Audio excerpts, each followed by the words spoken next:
Today I will talk exactly about what will happen and also why. This bull run will be over sooner than most people think. Make sure you watch the whole video, otherwise you will miss very important things. Welcome to a new video. Fasten your seatbelt, get a drink, and smash the like button. Today is the most important video I have ever uploaded. I have prepared all the most important things because we only have a few hours left until a decision is being made. First of all, a big warm welcome to all new subscribers, and thank you to everyone who's been always watching my videos, liking my videos, commenting, also sharing my videos. Your support means all the world to me, and your feedback is incredible. Alright, number one, today is the final deadline for the first Ethereum spot ETF, which means today we will find out if we get approved or not. This approval will also bring the way for all the other ETFs which we have in the pipeline. However, there are two important stages.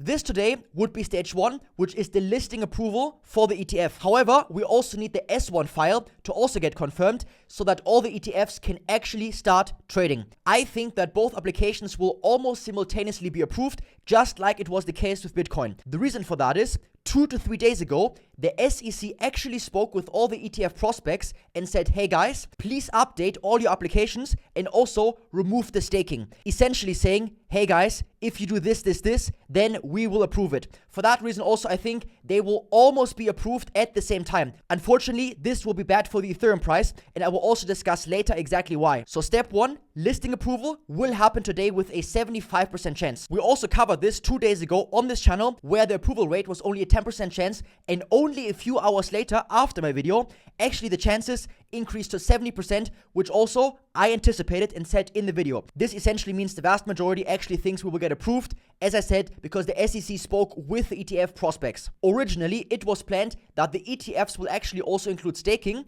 which means all the investors can earn an extra yield on their investment beyond just the price appreciation. However, as I told you, the SEC spoke to them and said, hey guys, please remove the staking, because this will also accelerate and simplify the ETF listing. Because if Ethereum had staking included, this would mean that Ethereum would be classified as a security, without staking as a commodity, which is simpler and more fast forward. Unfortunately, without staking, this makes the ETFs less appealing for big investors. However, on the good side, this will also prevent big institutions like BlackRock to take control over the Ethereum network by controlling a majority stake of the Ethereum nodes, which control the network. No staking, more freedom, and more decentralization. On the one hand, all these ETFs will be amazing and bullish for Ethereum, because this essentially is a portal through which big institutions and investors can get capital into Ethereum through regulated funds. However, there are 3 big dangers right at our face, and I believe that the Ethereum inflows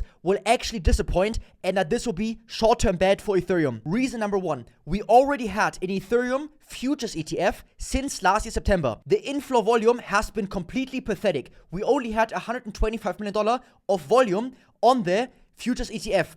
This is almost nothing, and if we compare this to the Bitcoin inflows of the futures ETFs before the spot ETFs got approved, this is less than 1/10. However, this is no surprise, because number 1, Ethereum is way more decentralized, and for that reason also way more attractive for investors. And number 2, the main selling point of Ethereum, which of course is the staking, which means you can earn passive extra income with your investment beyond the appreciation, has been completely left out. So of course the interest here is way lower. And I think that the same discrepancy will also carry forward into the spot ETFs. And this is once again reason number 2. These ETFs which are launching right here, they will not have any staking included, which means for investors, they are less attractive. Big danger number 3, the Grayscale Ethereum Trust. They will convert their trust into an ETF, just like they did with their Bitcoin trust when they also converted that into an ETF. Right now, the Grayscale Ethereum Trust is holding $11 billion of Ethereum. And the worst is that many investors who invested in the trust bought at a huge discount compared to the spot price. So for example, here in January 2023, people could buy for a 60% discount compared to the spot price.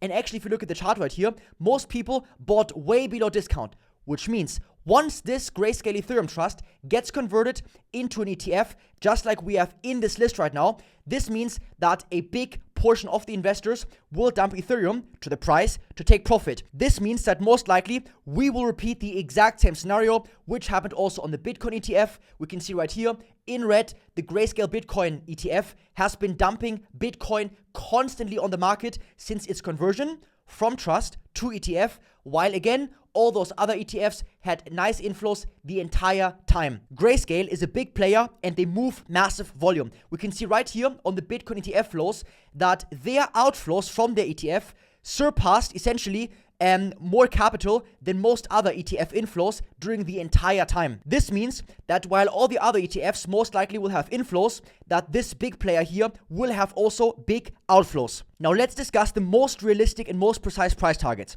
Our friend NaniXBT made a quick overview of essentially comparison of how much the volume would have to be on the inflows and what Ethereum price this would equate to. So for example, if we had the exact same inflows as on the Bitcoin ETFs, we would get around an $8,000 or $9,000 Ethereum price. However, I believe that the inflows will mostly disappoint because the main unique selling point, which is staking, has been left out now. However, on a 40% equivalent, we would still have a $6,000 ETH price target. Also, very famous significant analysis of the Standard Chartered also says around $8,000. They estimate a $15 billion to $45 billion inflow in the first 12 months through those ETFs, which is significant. However, again, we have Grayscale in the dark clouds ahead. As a quick reminder, the last peak on the Ethereum price was in November 2021 in the last bull cycle top, and it was around $4,880. Right now, we are actually not too far away. Now, based on pure objective price targets, if we look at the Fibonacci expansion, we would have the first target at 6,050, which would be here the 1.618 golden pocket extension. Then we would have here more bullish 7,300, super bullish 9,280, and then mega bullish 10,500 and above. This would be rocket territorium, and this would only be really possible if, number one, the ETF inflows are massive, number two, if Grayscale is not dumping as hard, and number three, if lots of Ethereum buying pressure is getting added. Let's say that the Ethereum ETFs will completely blow everything out the water and we get twice the amount of inflows that we get with the Bitcoin ETF, plus also we have retail buying pressure, then also the 16 to 20k is actually in the cards. I personally believe that this will not be possible this year. However, long term, 20k and plus will be definitely in the cards for Ethereum. Now we have three scenarios. The first scenario, which is only a 30% chance, which is that today we actually get rejected. If this happens, Ethereum will immediately dump down. And if you're super fast, you could short it and make a lot of money on this move. Number two, slightly better scenario, but still, in my opinion, not the best scenario, which is essentially that both forms get approved almost at the same time, just like it happened with also Bitcoin. The issue with this is that essentially both hype bullets would be shot right away, and after the approval, essentially we would have a bit more hype, essentially some more pump and anticipation, and then once the reality kicks in, and once people see that the ETF inflows are essentially disappointing, then we would have a massive sell-off. So this actually, unfortunately, is, in my opinion, the most likely scenario. However, scenario number three, and this actually is the most bullish scenario, which means that we would have a delay between those two approvals, which would be number one, we get the approval today, we get some hype, Ethereum pumps up, then we have again, sell the news, people take profits. First of all, the hype is gone, and then another rally in the anticipation of the S1 approval, which is also when the trading starts. Once this is approved, I expect again some more pump because of the excitement, but then very quickly the bullets are gone, and then we will have a big sell the news event because the objective, fundamental things are kicking in, which means people will see the inflows are bad, Grayscale is dumping, and we have nothing more to look forward to. For everyone who's new here, this is also known as buy the rumor, sell the news. This here is the news event. Essentially, you want to buy in the anticipation when there are rumors, and once the actual good event happens, people sell off because the hype and excitement is gone, and people take profits, and there's nothing to look forward to anymore. If the Ethereum ETF performance will be weak, just like the evidence suggests, this means that no matter whether sooner or whether later, the objective fundamental reality will kick in, and we will have a sell-off here or here. However, in the short term, as the event gets approved here or here, depending on how much retail FOMO we have, we will have a pump here, we will have a pump here,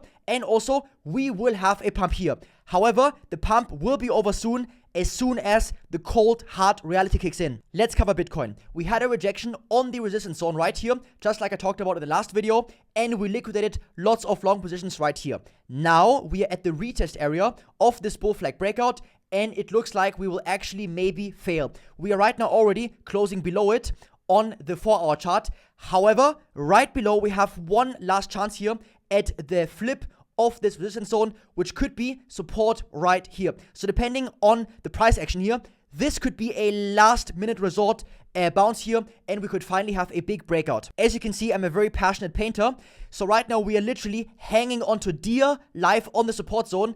And to be honest, it does not look too good. However, we could find some support. We could have a pump up. We could have a lower low, then a regular bullish RSI divergence, and then finally we are going to the top. On Bitcoin, the majority of liquidations would be right above us because lots of short positions have been accumulated. This means that from a technical standpoint, the market makers could eat up way more liquidity and capital right here, and below us is not much to take. Same also in the short time frame. We have lots above and only a little bit below. From this perspective, it would make sense to only have a bit of a pull down and then immediately grab all the juice liquidity all above us here. Our long-term bull flag target still stands at $92,000, which is realistic based on this pattern. On Ethereum, it's the exact opposite.